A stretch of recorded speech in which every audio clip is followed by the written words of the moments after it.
코로나 때문에 여러 가지 어떤 피정이나 교육이 굉장히 어려운 그런 상황에서 이렇게 또 이런 온라인 피정을 하자고 이렇게 조남구 신부님이 제안을 하셨고, 저도 이렇게 흔쾌히 함께 이렇게 동반을 하겠다라고 했습니다.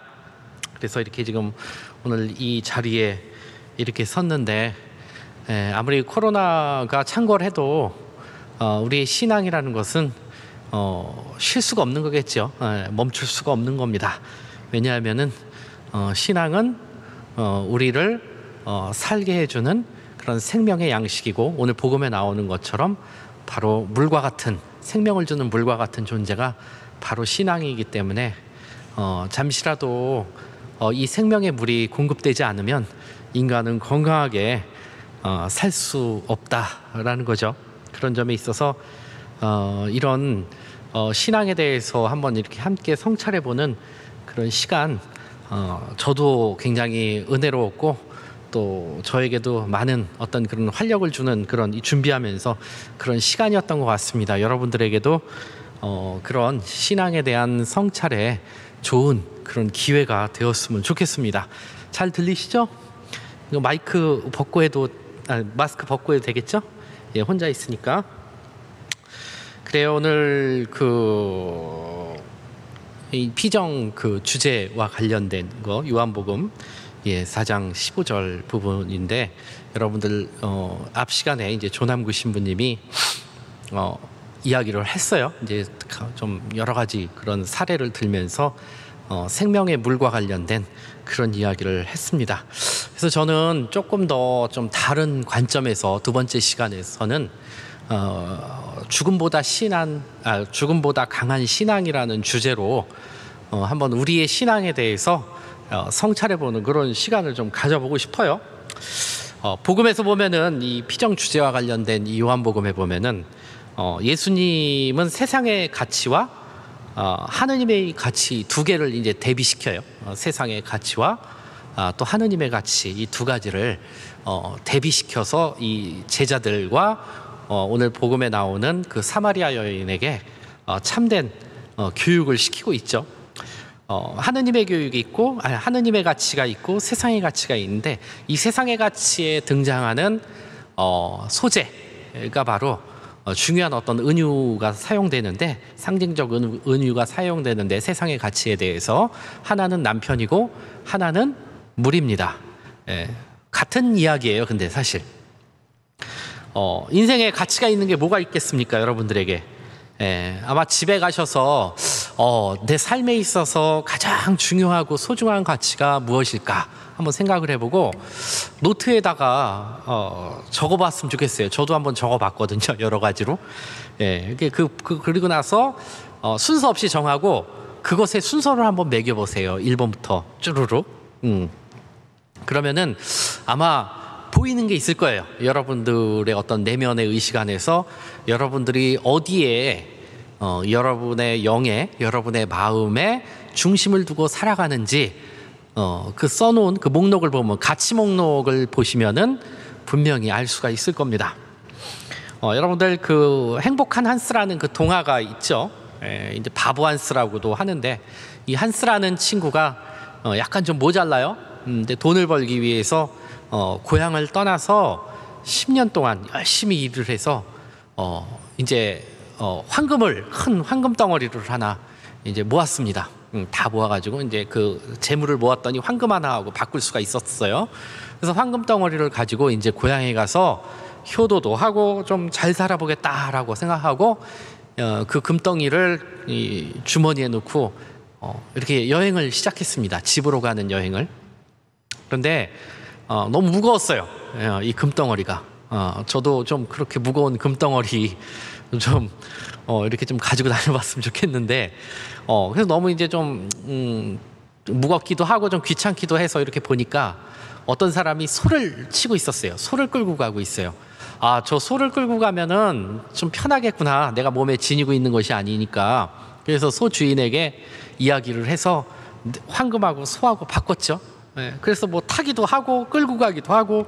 근데 이 소가 크잖아요. 먹는 것도 많이 먹고 또 힘도 좋기 때문에 또 가다 보니까 또 귀찮고 힘든 거예요. 더 편한 것이 없을까 이렇게 보니까 돼지 키우는 사람이 있었어요. 근데 돼지가 훨씬 작으니까 이 돼지를 끌고 가는 게 소 끌고 가는 것보다 낫겠다 싶어서 돼지 주인에게 또 얘기하죠. 야, 이거 나랑 바꾸자 해서 이제 이번에는 돼지를 끌고 갑니다. 또 돼지를 끌고 가다 보니까 이제 또 그것도 귀찮아. 그러니까 거위를 끌고 가는 사람이 있어서, 거위는 막대기 하나로다가 이렇게 툭툭 치면서 그냥 가면 되니까, 그래서 거위하고 또 바꿨어요. 근데 거위를 데리고 이제 또 가다 보니까 그것마저도 귀찮고 짐스러운 겁니다. 그래서 보니까 시장에 숫돌 장수가 있었어요. 숫돌 장수에게 그럼 나하고 이 거위하고 내가 가지고 있는 이 거위랑 네가 가지고 있는 숫돌이랑 바꾸면 어떻겠느냐 해서 또 바꿨죠. 예. 그 숫돌을 가지고 집으로 돌아가고 있는데 이제 고향집 앞 냇물에서 고향을 가기 위해서 냇물을 건너가면 되는데 냇물에 주저앉아서 이제 세수도 하고 물도 마시고 보니까 냇물에 숫돌이 너무 많은 거예요. 내가 이렇게 고생스럽게 뭐하러 이 돌을 가지고 다녔을까? 얘라 모르겠다 하고 탁 버립니다. 이렇게 편하고 자유로울 수가, 이런 얘기를 했죠. 진작 버릴 걸.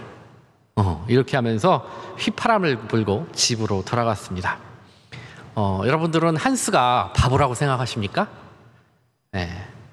현명한 사람이라고 생각하십니까? 네. 바보 아니면 현자겠죠. 좋은 집, 남들이 보기에 번듯한 직업, 또 사랑스러운 가족, 좋은 차와 보석 다 좋습니다. 이런 것도 다 가치 있는 것들이죠. 그리고 이 가치 목록에는 아마 여러분들이 저녁 때 한번 써보시면은 이거 차도 쓰고 보석도 쓰고 집도 쓰고 자녀도 쓰고 하겠지만은 거기에는 분명히 하느님께 대한 신앙도 들어갈 거예요. 여러분들이 중요하다고 생각하는 그 가치에. 그런데 과연 하느님에 대한 이 신앙이 그 가치 목록에서 몇 번째일까요? 궁금하지 않으세요? 네. 오늘 복음에 나오는 사마리아의 여자는 과연 하느님을 몇 번째 두었을까요? 복음은 상징적으로 말해주죠. 결과부터 얘기할게요. 예수님이 묻죠. 가서 내 남편을 불러오너라. 이게 어떤 상황인지 다 아시죠? 오늘 복음 다 읽고 오셨죠? 예수님이 갈릴레아로 가시는 길에 사마리아의 한 고을에 들렸는데 목이 말라서 야곱의 우물이라고 하는 그 우물가에서 이렇게 털퍼덕 앉아서 쉬고 있는데 목이 마를 거 아니에요. 그랬더니 사마리아 여인이 있어서 물을 달라고 청했던 거예요. 그래서 여자가 물을 주니까 물 한 바가지 이렇게 마시고 나서 대뜸 뭐라 그럽니까? 가서 네 남편, 그러니까 고마운 거죠. 네, 고맙기도 하고 해서 여자에게 무엇인가 아주 중요한 선물을 주고 싶었던 거예요. 그 선물이라는 건 뭐예요? 구원에 이르는 하나의 비법이었겠죠. 어떤 물질적인 선물이 아니라. 그래서 대뜸 어떤 깨우침을 주고 싶었던 거예요. 남편을 데려오라고 합니다. 참 뜬금없죠. 왜 기껏 물 얻어 마시고 남편을 불러오라고 했을까요? 이게 고대 사회에서는 여자는 어땠어요? 여자 혼자서는 살 수가 없었어요. 오늘날의 관점에서 보면은 참 여성들의 권리도 많이 올라가고 또 사회적으로도 남자와 여자의 어떤 그 권위와 어떤 그런 평등권이 많이 회복되었기 때문에 참 지금은 좋은 사회지만 옛날엔 그렇지가 않았잖아요. 여자들은 자기 남편한테 의지해야만 경제적으로, 그 다음에 어떤 사회적으로 이렇게 안전과 평화를 보장받을 수가 있었던 그런 시대였어요. 결국 여자의 소속은 뭐죠?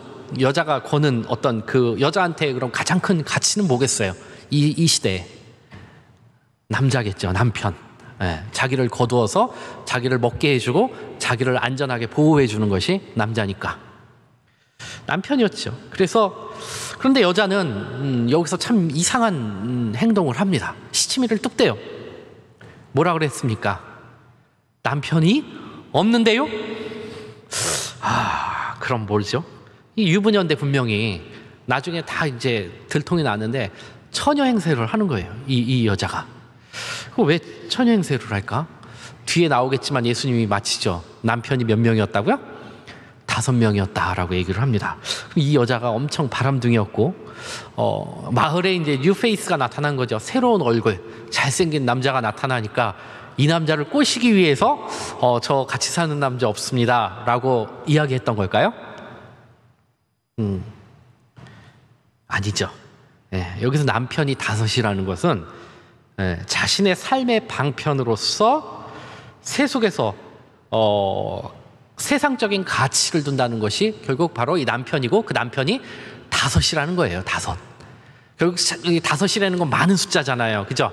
그러니까 분명히 이제 고대 사회에서는 뭐 남편이 죽으면은 그 형제가 또 그 여자를 데리고 살고, 근데 이게 유교적인 문화 안에서는 괴이하다라고 생각할 수 있겠지만은, 이 고대 사회에서는, 근동 사회에서, 고대 근동 사회에서는 여자가 남자 없이 살아가는 것이 불가능했기 때문에 어떻게 보면은 여자를 보호하기 위한 하나의 사회 안전망으로서 그러한 어떤 문화적인 풍습이 있었던 거예요.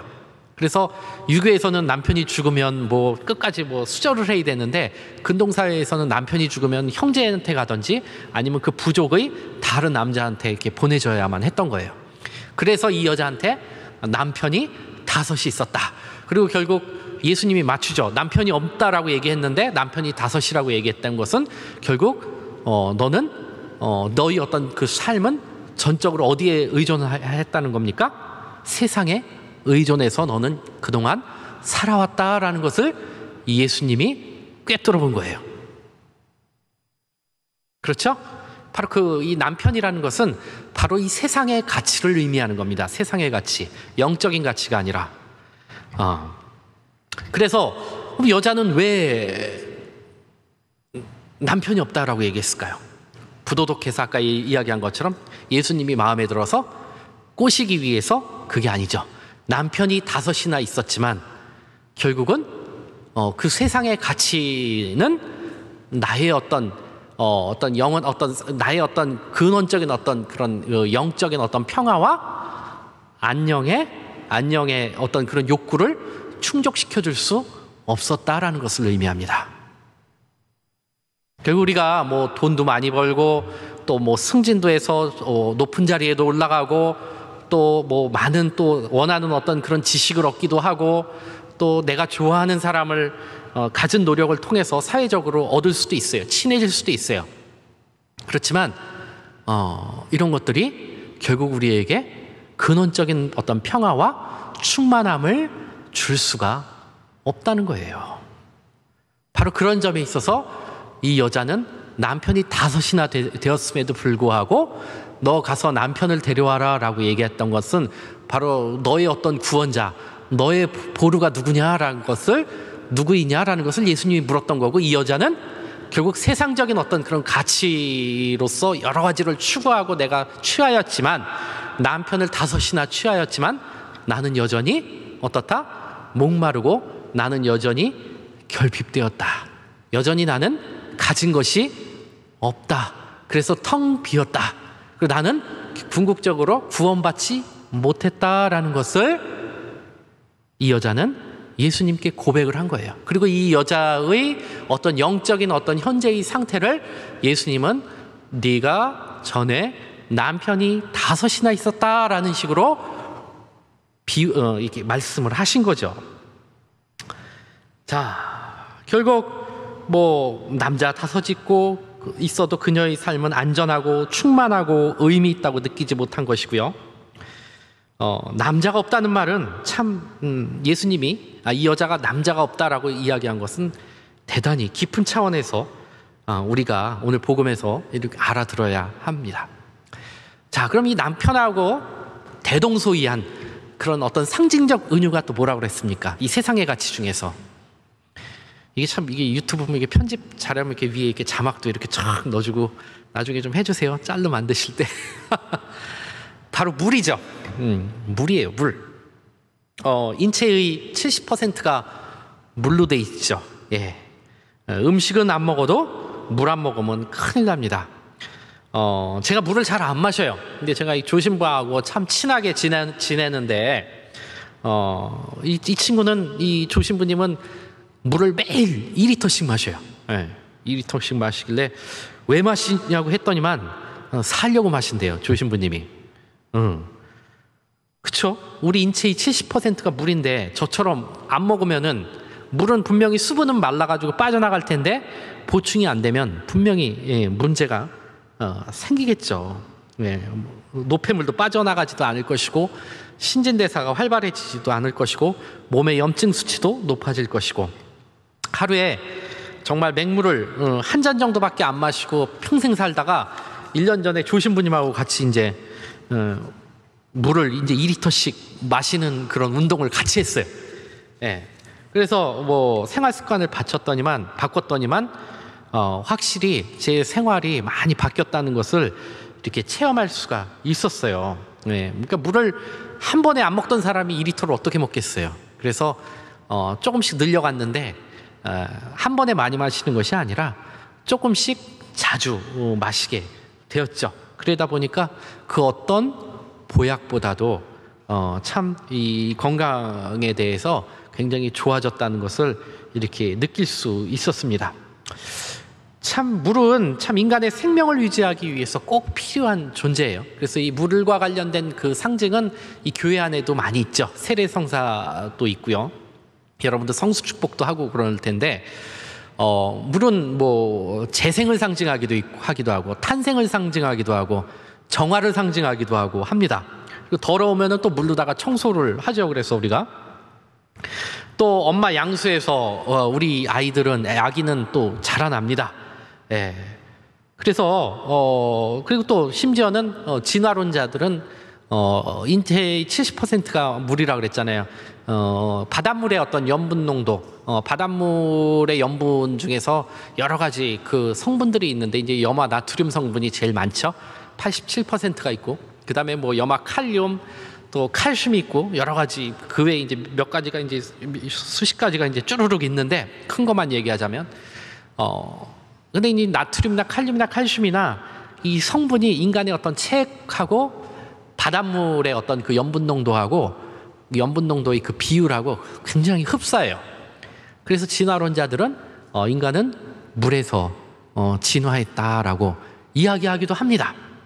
그런 거 보면은 물이라는 것은 참 이 생명하고 연관돼서 상당히 중요한 물질이기도 하고 그래서 이 물이 이 종교적으로 그 다음에 이 성경에서도 굉장히 중요한 그런 상징으로 사용되기도 했죠.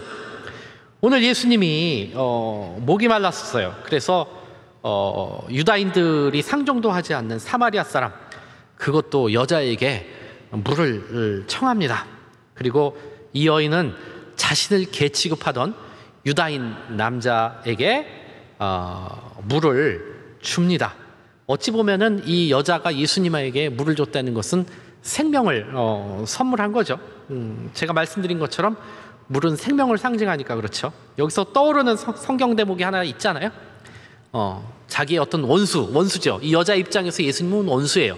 그죠? 나는 사마리아인이고 우리를 개무시하는 유다인 남자가 물을 청하는데 나는 그에게 희사를 한 거예요. 좋은 어떤 생명의 물을 준 거죠. 떠오르는 장면 뭐가 있어요? 여러분들 기억나는 거. 루카복음 10장 30절 이하에 나오는 착한 사마리아인의 이야기가 나와요. 거기도 그렇고 오늘 복음에서도 그렇고 성경에서 나오는 사마리아인은 그러니까 예수님이 묘사하는 거죠. 예수님이 생각하는 사마리아인은 유다 전통에서 바라보는 유다인들이 기존 어떤 유다의 기성세대와 전통 종교 기득권이 바라보고 있는 이 사마리아하고는 완전히 180도 그 대척되는 그 지점에 서 있어요. 스탠스 자체가 예수님께서 바라보는 관점이 그렇다는 거예요. 그렇죠? 예수님은 사마리아인을 늘 어떻게 봅니까? 자비로운 사람의 전형으로 보죠. 그리고 결국 구원에 대한 조건은 뭡니까? 선천적으로 선택받은 민족이 아니라 바로 하느님께 대한 믿음을 두고 그 율법의 정신을 실천하는 사람. 율법의 정신이 뭐예요? 자비죠. 그 자비를 바로 실천하는 사람. 이 사람이 누구다? 이 사람이 유다인이다. 여기서 말하는 유다인은 실제적으로 종족적으로 민족적으로 유대 혈통을 가진 순혈 유대인을 이야기하는 것이 아니라 하느님의 백성을 의미하는 거죠. 이게 이중적인 거예요. 실제로 종족적으로 순혈 그 유대인을 의미하기도 하고, 예수님이 말하는 유대인은 또 하나는 바로 하느님 나라의 백성으로서의 유대인. 이 두 가지 의미를 다 이렇게 내포하고 있는 겁니다. 자, 그래서 그럼 사마리아인이 그럼 어떤 사람들이겠어요? 여러분들 좀 사마리아인에 대한 역사를 그냥 간략하게 이야기하자면은 사마리아 사람들은 그 기원전 8세기 그 아시리아 제국의 사내림이 유다를 이제 그 침략을 했고, 유다 사람들을 갖다가 다 뭐 특히 이제 왕족, 귀족, 기술자 이제 필요한 사람을 다 아시리아로 이제 사내림이 다 끌고 가잖아요, 그죠? 그래서 이 북쪽에 있었던 유다 이스라엘의 북쪽에 있었던 소위 말해서 이제 마이너리티, 쓸모없는 사람들, 우리 같은 그냥 소시민들, 뭐 쓸모없다기보다는 별 그렇게 영향력이 없고 뭐 이렇게 힘 없고 뭐 이렇게 가난한 그런 백성들, 이 사람들은 그냥 남겨져 있었던 겁니다. 그리고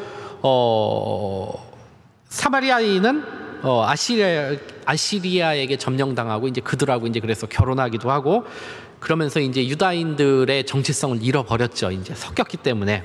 그리고 이제 기원전 596년에 바빌로니아가 다시 이제 이스라엘을 쳐들어왔을 때 예루살렘 함락시킨 다음에 포로로다가 또 이제 그 귀족들, 또 그동안 또 아시리아 이후로다가 또 있었던 또 뭐 나름대로의 기득권들을 또 데리고 가버립니다. 이때 사마리아인은 유다인의 땅인 예루살렘이 텅 비었으니까 여기로 이제 내려와서 이제 이주해서 살면서 이제 여러 가지 이제 혼합 종교들을 이제 믿고 있었겠죠. 왜냐하면 계속 아시리아, 바빌로니아 이 사람들이 왔다 갔다 하고 막 강제로 이제 이주시키고, 이제 일본 사람들이 이 조선을 침략했을 때 강제 이주를 했잖아요. 일본 사람들이 일부러 이주를 시켰죠.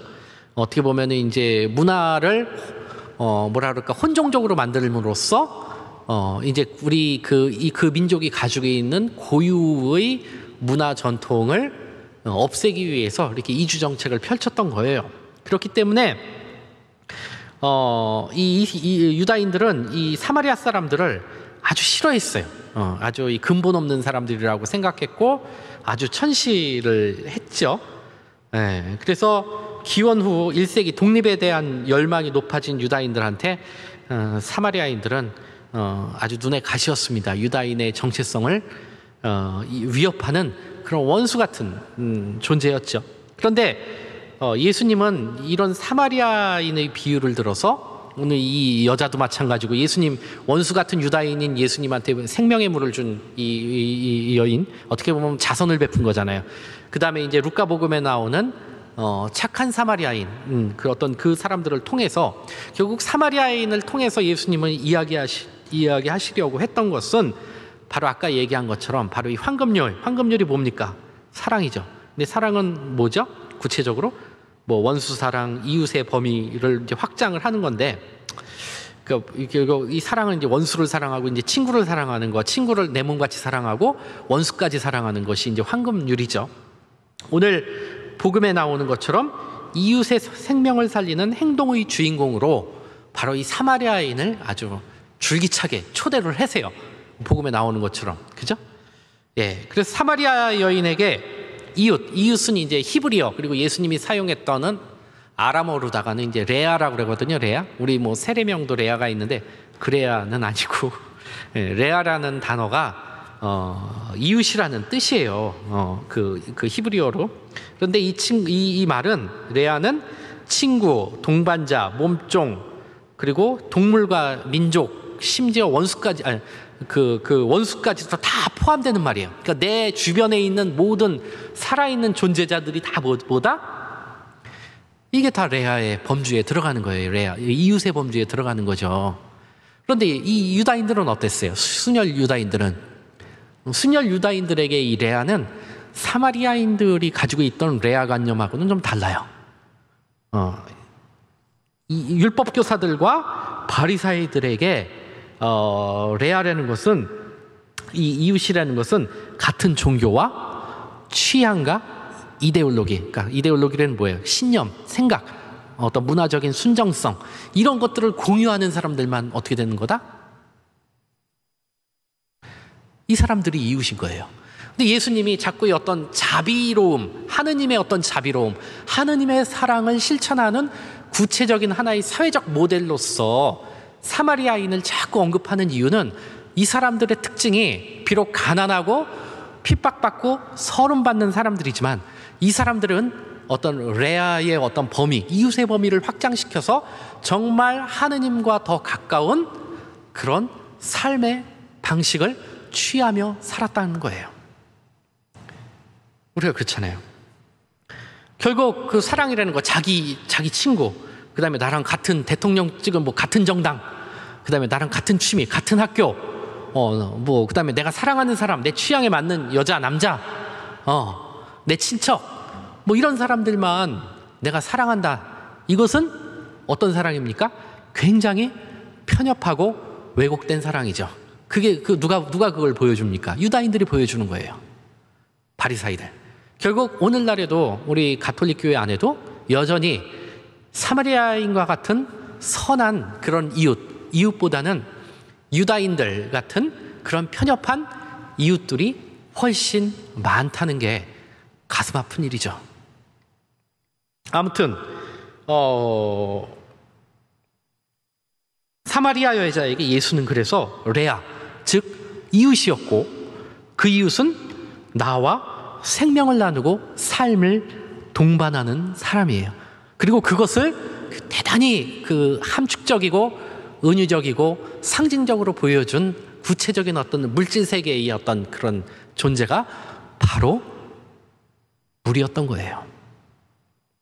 자, 그래서 결국 오늘 그런 차원에서 이제 들으시면 돼요. 물론 이 여자가 실제로다가 뭐 그 물이라는 게 아까 제가 뭐 그 남자와 물이 대단히 뭐 비슷한 그런 어떤 은유적 상징이다. 어떤 세상의 가치와 관련된 것, 그죠? 세상의 가치지만 이 남자라는 것은 결국 뭐예요? 나의 어떤 보루고 나에게 평화를 주고 나에게 안녕을 주고 나에게 구원을 주는 어떤 그런 세속적인 존재가 바로 남편이고, 내 어떤 물리적이고 육체적인 생명을 주는 것이 물이라면 결국 예수님에게 있어서 이 남편과 물은 더 영적이고 경계를 넘어서는 그런 영적인 차원으로 해석이 되고 의미가 부여된다는 거예요. 그래서 제가 아까 영적인 가치와 세속적인 가치, 세상적인 가치가 대비된다고 하지만 결국 예수님 안에서 바로 이 가치가, 이 가치가 결국 영적인 가치와 결합된다는 거예요. 그걸 의미하는 겁니다. 이것이 아주 이원 대립적인 것이 아니에요. 네. 결국 뭐 세상의 남편, 뭐 세상에 존재하는 어떤 그런 물리적인 이 물질을 갖다가 순환시키고 생명을 주는 어떤 그런 순환시키는 이 물, 이것과 뭐 어떤 영적인 차원, 뭐 이게 다른 것이 아니라 원래 이런 것들이 결국은 세상적인 것들이 결국 영적인 차원에서 다시금 예수님 안에서 확장이 되는 거죠. 의미가 부여되고. 그리고 그런 과정을 통해서 이 사마리아 여인은 깨달음을 얻고 제자들도 깨달음을 얻고 새로운 사람으로 거듭난다라는 것이 오늘 피정 주제 안에서 이렇게 읽는 그런 복음의 어떤 핵심적인 어떤 가르침인 겁니다. 자, 오늘 주제 성경을 중간 정리를 한번 해봅니다. 예수님께서 전도 여행을 하면서 갈릴레아를 가기 위해 사마리아에 들려요. 왜냐하면 가는 길목이니까. 조금 벗어나긴 했는데 그냥 들린 거예요. 그리고 거기 야곱이 자기 아들에게 준 땅에서 가까운 시카르라는 사마리아의 한 고을에 다다르죠. 그리고 야곱의 우물가가 있었어요. 이 배경 설명이 뭐겠어요, 도대체? 이 사마리아인은 이스라엘 사람들이 굉장히 천시하고 너희는 우리와 달라 하고 이렇게 구별짓기 하는 그런 민족인데, 그 민족이 살고 있는 마을이 이스라엘의 역사적 전통 안에서 하나의 그 뿌리라고 할 수 있는 야곱하고 연관이 됐다는 거죠. 야곱의 땅이 사마리아 사람들이 살고 있는 그 지점이, 땅을 밟고 있는 지점이 바로 야곱의 땅이고, 또 야곱의 우물이 있는 곳에서 이 사마리아 사람들이 삶을 영위하고 있었다. 이게 이 배경 설명이 뭐겠어요?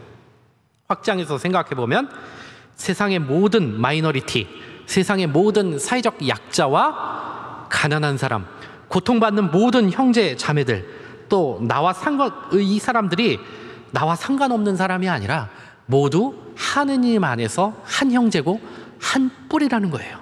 야곱의 땅에서, 또 야곱의 우물에서 이 사람들이 터에서 산다는 것. 그렇잖아요. 얼마나 아이러니해요. 유다인들한테, 이 바리사이들한테, 율법학자들한테 있어서 야곱은 어떤 사람입니까? 자신들의 정체성의 근원이고 바로 이 야곱의 피의 터에서 자신들이 살아가고 있는데, 바로 그 야곱의 어떤 흔적, 야곱의 어떤 중요한 그 역사적 흔적 안에서 그 유산 안에서, 그 헤리티지 안에서 누가 산다는 거예요? 그럼 사마리아인이 산다는 거예요. 이게 굉장히 아이러니하잖아요. 웃긴 거예요. 웃긴 거. 쉽게 얘기해서. 결국 그게 뭘까요? 결국은 뭐겠습니까? 모두가 다 한 형제 자매라는 거죠. 아프가니스탄 난민들 어제 입국했는데 여러분들 보셨어요? 여러분들 제가 논문을 잘 읽어 왔습니까? 저 잘 울어요. 연속극 보면서 맨날 울어요. 이렇게. 어제도 엄청 울었어요. 그 아프가니스탄 그 인천공항 도착한 난민들 보면서 억수로 울었어요. 제가. 왜? 너무 가슴 벅차고 감격해서, 너무 좋아서. 그리고 그 공사참사관하고 그 아프간 그 난민하고 이렇게 포옹하는 장면이 나오잖아요. 그거 보면서도 참 굉장히 울컥했습니다. 그리고 저 아이들이 얼마나 무서웠을까. 그리고 이 자유 대한민국에서 앞으로 참 쾌적하고 행복한 삶을 앞으로 누릴 텐데, 상대적으로 얼마나 다행인가. 좀 그런 생각이 들었어요. 뭐 난민이다 뭐다 뭐 이런 거 떠나서. 그 왜 그럴까요? 왜 제가 울컥했을까요? 아마 여러분들도 다 울컥하셨죠? 그렇죠? TV를 보는 시청자 여러분들, 우리는 방역 수칙을 철저히 지키고 있기 때문에 지금 제 앞에는 다 빈자리예요. 사람이 없어요. 그러니까 여러분들 오해하지 마세요. 제가 원래 이렇게 이런 걸 잘해요. 쇼맨 이런 거. 그래서 뭐 혼자 뭐 마치 있는 것처럼 이렇게 이야기하는데, 아마 여러분들도 지금 유튜브를 시청하고 계신 여러분들도 아마 많이 이렇게 눈물을 흘리셨을 겁니다. 왜 그럴까요? 우리 내면의 본성 안에는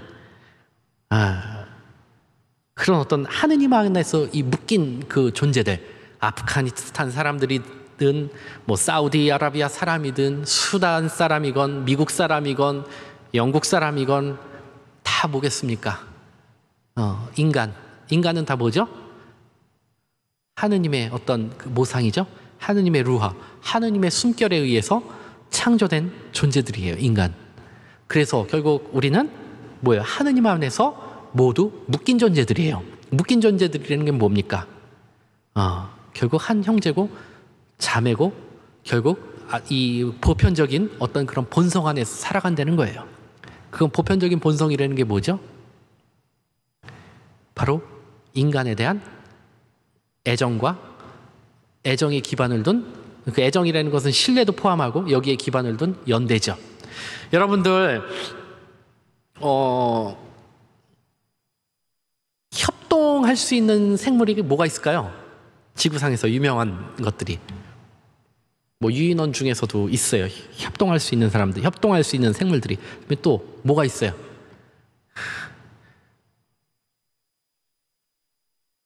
저기 지금 저짝 저기 의왕에 사시는 어떤 형제님이 얘기를 하시네요. 지금 뇌피셜로다가 얘기하고 있습니다. 이 텔레파시로. 뭐 개미가 있을 수 있고요, 벌이 있을 수 있어요. 근데 여러분들, 왜 인간이 세상을 정복했을까요? 왜 인간만이 이렇게 어떻게 보면 지구에서 이 주인 행세를 하면서 다 장악하고 살까요? 왜 벌이 안 되고 왜 개미가 안 됐을까요? 우리가 더 몸집이 커서? 절대 아닙니다. 숫자로 보면은 그들이 훨씬 우리를 압도해요. 그걸 부피를 합쳐놓으면 우리 다 점령할 수 있어요. 만약에 개미들이 야 인간들 다 쓸어버리자 하면은 못 이길 것 같죠? 이길 수 있습니다. 근데 왜 인간만이 이 세상을 갖다가 지배하는 그런 유일무이한 어떻게 보면 최고의 어떤 포식자, 어떻게 보면 이 먹이사슬에서 이 최고의 지위에 올라올 수 있었던 이유는 협력하는 것은 서로 간의 어떤 그 협력은 누구나 다 뭐 벌도 하고 개미도 하고 다른 여러 유인원 종족들이 할 수 있는 게 있어요. 이제 원숭이과에서. 그런데 이유가 뭐냐? 걔네들은 자기 동네 애들하고밖에 협력을 못 해요. 협동을. 그러니까 이 동네 애들끼리만 협력할 수 있다고. 근데 인간은 어때요? 아프가니스탄 사람들하고도 협력할 수 있고 독일 사람하고 협력할 수도 있고 그죠? 아르헨티나 사람하고도 협력할 수 있어요. 그래서 이 인류가 어떻게 보면은 세상의 어떤 그런 여러 다양한 어떤 그런 종의 그런 체계 안에서 최상위의 존재자가 될 수 있었던 거예요. 그렇잖아요. 우리는 인간이라는 종 안에서는 이 연대와 협력을 다 할 수가 있는 거예요. 누구하고도 다. 근데 개미나 벌은 안 돼요. 그게 자기네 있는 거 안에서밖에 안 돼요. 그 동네 그 일본 말로 나와바리라 그러죠. 그 동네 애들밖에 안 되는 거예요. 왜 그럴까요? 그 하느님 안에서 우리가 묶였기 때문에 하느님의 모상으로 창조된 존재이기 때문에 우리는 어떻게 보면은 하느님 안에서 함께 살아가는 운명이죠. 이것을 이제 신학자 황종렬 선생은 하느님의 동근살이다라고 얘기를 해요. 그런 표현을 쓰는데 동근이란 한 뿌리를 의미하죠. 결국 한 뿌리에서 나와 살아가는 운명 공동체라는 얘기입니다.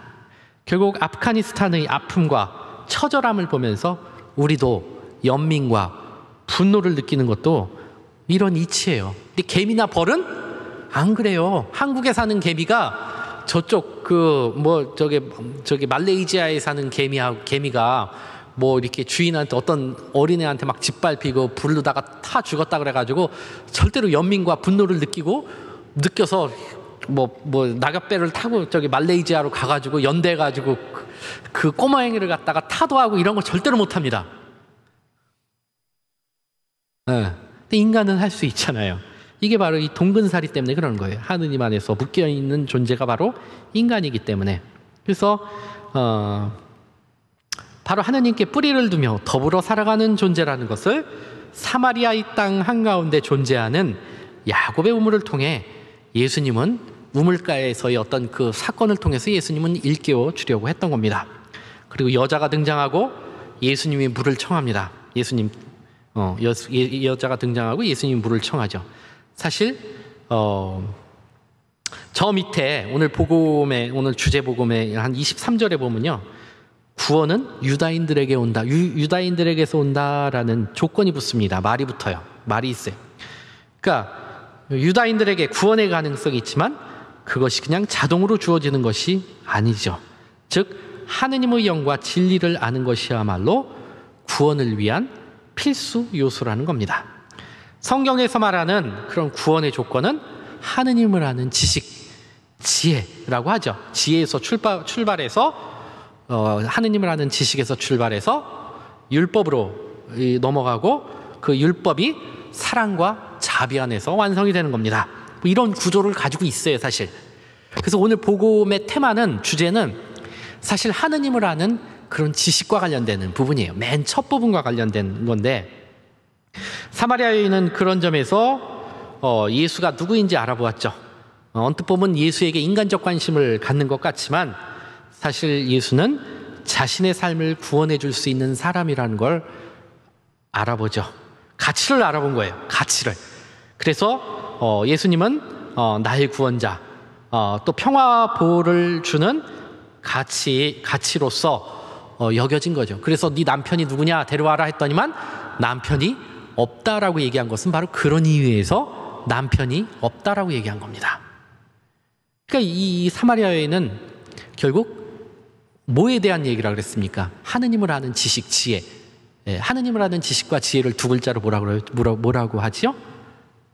그게 바로 신앙입니다. 믿음입니다. 그 믿음에 대한 것이 오늘 복음의, 오늘 피정의 주제예요. 왜냐하면 제가 이걸 선택한 게 뭐 오늘 같이 조신부님하고 얘기했지만은 코로나 때문에 우리 많이 그 믿음 그 자체가 굉장히 위협을 받고 있고 도전받고 있는 그런 상황입니다. 그래서 우리의 믿음에 대해서 우리가 다시 한번 근본적인 성찰을 하고자 좀 이런 시간을 제가 좀 가져봤어요.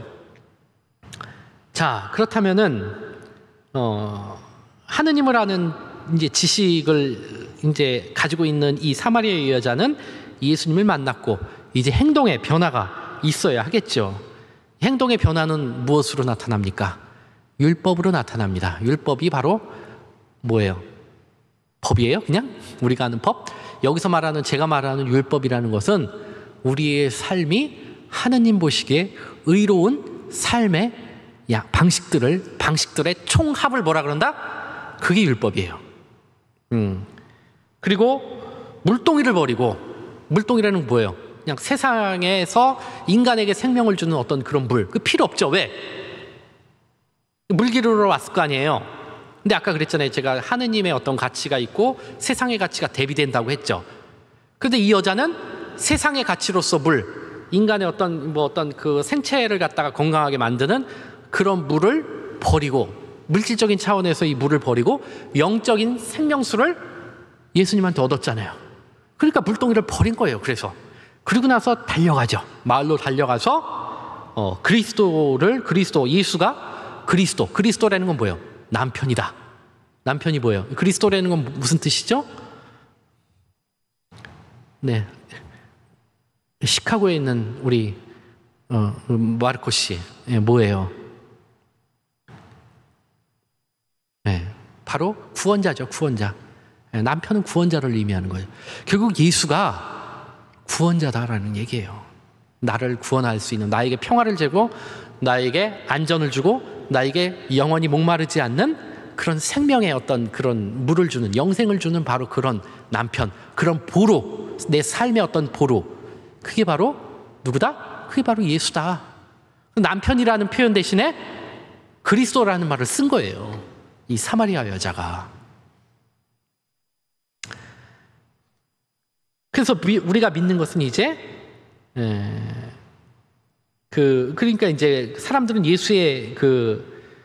예수와 이제 그래서 이제 이틀을 지내면서 다음과 같이 말하죠. 그래서 이제 사마리아 사람들한테 막 가서 이제 예수가 그리스도다라고 떠들었어요. 사람들이 가서 예수를 모셔오고 이틀 동안 예수님하고 이제 함께 지냅니다. 그러면서 뭐라고 이야기합니까? 우리가 믿는 것은 이제 당신이 한 말 때문이 아니요. 여기서 당신이라는 것은 그 여자. 당신이 뭐 예수가 그리스도다라고 해서 한 말을 믿는, 당신이 그렇게 이야기했기 때문에 예수라는 사람이 그리스도다, 구원자다라고 얘기해서 우리가 예수라는 사람을 정말로 그리스도로 믿는 것이 아니라 우리가 직접 듣고 이분께서 참으로 세상의 구원자이심을 알게 되었소라고 얘기합니다. 결국 사마리아 이 마을 사람들은 다 뭐예요? 다 천재인 거야. 그러니까 하느님을 아는 지식을 다 갖추게 된 거예요. 예수를 만나고. 어떻게 된 거죠? 구원받은 거죠. 이 사람들이야말로, 사마리아 사람들이야말로 참된 유다인인 거예요. 참된 하느님의 백성이 된 거죠. 그리고 뒤에 나오는 담화들, 4장 이후에 나오는, 요한복음 4장 이후에 나오는 모든 그 스토리들은 뭐에 대한 거냐? 가난한 자들을 고쳐주고 구해주는 장면이 연달아 나옵니다. 즉 4장에서 핵심 주제는 바로 이 믿음인 거예요. 하느님을 아는 지식에서 바로 구원의 여정이 출발한다는 거죠. 그리고 이 구원의 여정 안에서 하느님을 알게 되고, 이 하느님을 아는 지식은 결국 율법으로 넘어가죠. 율법이라는 건 뭐예요? 바로 하느님께서 보실 때 하느님의 어떤 그런 의로운 어떤 그런 행위들의 총합이 뭐다? 그 율법이에요. 그래서 가난한 사람들에게 복음과 해방을 선포해주고, 또 병자들을 치유해주고, 또 시리에 빠진 이들을 위로해주고, 뭐 이런 행동들, 하느님의 의로운 그런 행위들, 이런 것들이 행동으로 옮겨지잖아요. 그게 율법이에요. 그리고 그 율법의 완성이 뭐죠? 그럼 구원 여정의 완성은 뭐예요? 수원 사시는 마리아 씨, 뭐죠? 구원의 완성은 바로 사랑입니다. 사랑. 자, 근데 이 사랑은요, 조금 달라요. 우리가 아는 그 사랑하고 율법의 완성으로서의 사랑, 하느님을 아는 지식에서 출발해서 행동, 하느님의 어떤 의로움에 준거한 그런 행위의 어떤 실천, 그런 삶의 어떤 실천으로서의 율법, 그리고 결국 이 율법이 완성되는 것은 바로 이 사랑 안에서 이 완성이 되는데, 이 사랑이라는 것은 우리가 아는 사랑하고는 좀 달라요.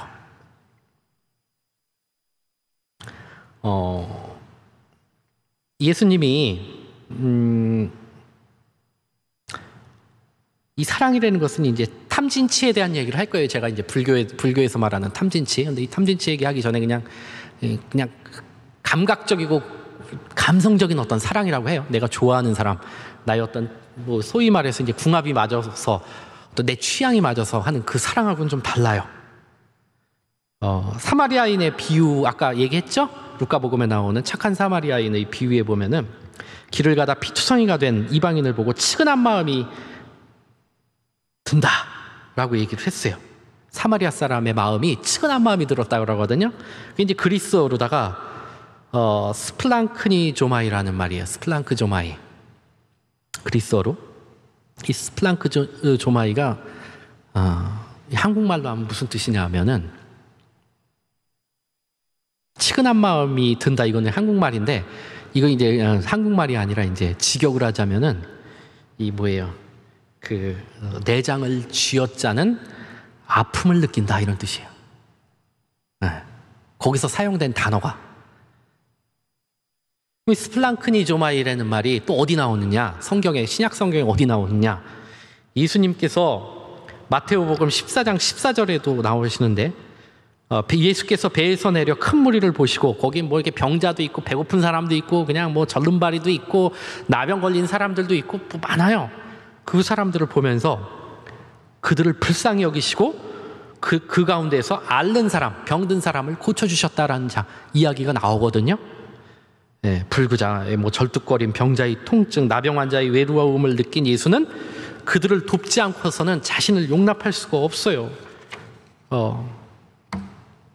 그때 거기서 느꼈던 그 감정이 바로 이 스플랑크니조마이라는 그 단어가 또 나오는 거예요. 여기 사마리아 사람들이 느낀 그 피투성이가 된 그 길에서 그 강도 맞아가지고 피 질질 흘리고 있는 그 사람한테 느낀 감정, 사마리아 사람이과 예수님이 그 배에서 내려가지고 보았던 사람에게 느낀 감정하고 똑같은 감정이에요. 네. 내장이 뒤틀릴 정도로다가 마음이 비통하고 아픈 거예요. 자, 그러면서 예수님이 뭐라 그럽니다. 너희는 남에게 네가 대접받고 싶으면 네가 대접받은 대로 남한테 대접하라는 얘기죠. 또 자녀만 사랑하고 친구만 사랑하지 말고, 그 무슨 장한 일이냐 그게. 죄인들도 자기를 사랑하는 사람들은 사랑한다. 원수를 사랑해야 한다라고 얘기를 합니다. 그렇죠. 하느님을 아는 지식, 즉 사마리아 여자의 이야기에 나온 핵심이죠. 이것은 행동으로 이어져야 되고, 이 행동의 모듬이 바로 율법이고, 거기서 뽑아낸 엑기스가 뭐다? 그게 바로 사랑과 자비입니다. 자, 여기서 말하는 이 어떻게 보면은 이 구원의 여정, 구원의 여정에서 이 마지막 단계, 오늘은 사실 첫 번째에 대한 건데 이제 마지막까지 이제 곁들여서 이제 얘기를 하자면은, 이 사마리아 여인이 분명히 결국 하느님을 알게 되고 믿음을 갖게 되고, 이 믿음이 결국 율법의 행동으로 옮겨지고, 이 율법의 행동은 결국 이 율법의 행동에서 뽑아낼 수 있는 가치는 뭐냐? 바로 그 사랑이다. 근데 이 사랑은 우리가 아는 그 사랑하고는 조금 다른데, 뭐 아까도 뭐 원수를 사랑하고 뭐 이웃을 내 몸같이 사랑하고 뭐 이건데, 이게 참 어려운 사랑이에요. 이런 사랑은, 그죠? 이게 보통 사람은 할 수가 없는 사랑이에요. 자, 그래서 우리가 아는 사랑이라는 거 참 좋아하잖아요, 우리. 그죠?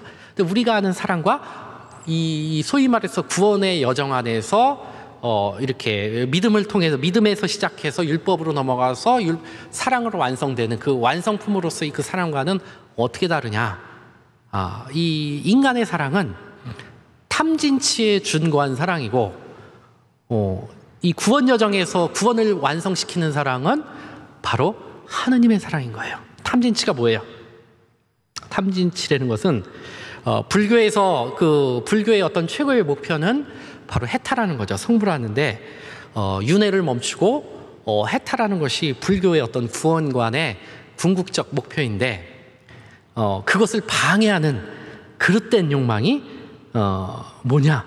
그게 바로 방해가는 그 세 가지 그 욕망, 그 성향이 바로 이 탐진치다. 탐진치는 뭐냐? 탐욕과 진해와 우치를 의미하는 건데, 탐욕은 자기가 원하는 것에 욕심을 내는 거죠. 집착하는 것, 자기가 사랑하는 사람만 사랑하는 것, 또 가족이나 친구, 뭐 이런 뭐 연인이 되겠죠.